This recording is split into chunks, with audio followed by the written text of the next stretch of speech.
Di Balai Istana, para menteri melaporkan kondisi ekonomi yang lesu. Banyak anak-anak di Baghdad yang terlihat lemas dan kurang gizi karena kelaparan, yang berdampak pada menurunnya semangat belajar mereka di sekolah-sekolah dasar.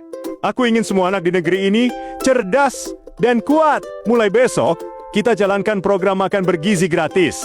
Bagikan paket makanan setiap hari menggunakan anggaran istana. Awalnya, suasana Baghdad berubah drastis. Rakyat bersorak gembira.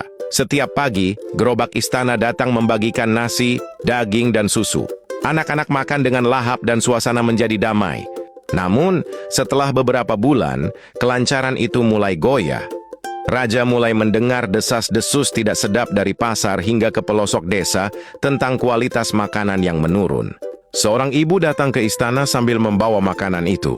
Baginda, nasi yang sampai ke rumah kami sudah berbau dan sayurnya sudah layu. Anak hamba malah jadi sakit perut. Keluhnya dengan nada sedih. Di tempat lain, warga mengeluh karena jatah daging yang seharusnya besar kini hanya seukuran ibu jari. Rupanya, ada oknum petugas dapur istana yang diam-diam memotong porsi untuk dijual kembali. Menteri Keuangan melaporkan adanya selisih anggaran yang besar. Banyak oknum yang menggelembungkan harga bahan baku, sehingga kualitas makanan yang sampai ke rakyat menjadi sangat rendah. Abu Nawas, niatku mulia. Tapi kenapa hasilnya kacau begini? Apakah aku harus menghentikan program ini dan membiarkan rakyatku lapar kembali? Baginda, memberi makanan jadi itu seperti memberi ikan yang sudah matang. Masalahnya, perjalanan dari dapur istana ke mulut rakyat itu jauh. Banyak kucing yang suka mencuri di tengah jalan. Saran hamba, ubahlah polanya. Berikan modal gizi berupa uang tunai atau voucher khusus langsung kepada para ibu. Biarkan para ibu yang memasak sendiri di rumah mereka masing-masing. Seorang ibu lebih tahu apa yang disukai anaknya. Ada anak yang suka ikan, ada yang alergi telur. Jika ibu yang memasak, cinta dan kebersihan akan terjamin dan tidak akan ada makanan yang basi di perjalanan. Abu Nawas juga mengusulkan sistem pengawasan yang ketat. Setiap langkah dipantau dan dicatat secara rapi.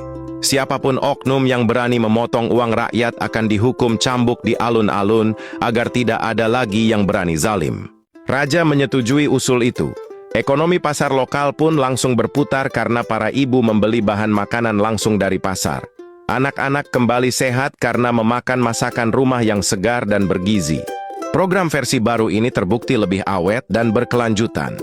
Baghdad menjadi negeri yang kuat karena rakyatnya berdaya, ibu-ibunya cerdas mengelola keuangan, dan anak-anaknya tumbuh cerdas tanpa ada anggaran yang bocor. Abu Nawas berpesan, niat baik saja tidak cukup tanpa sistem yang tepat.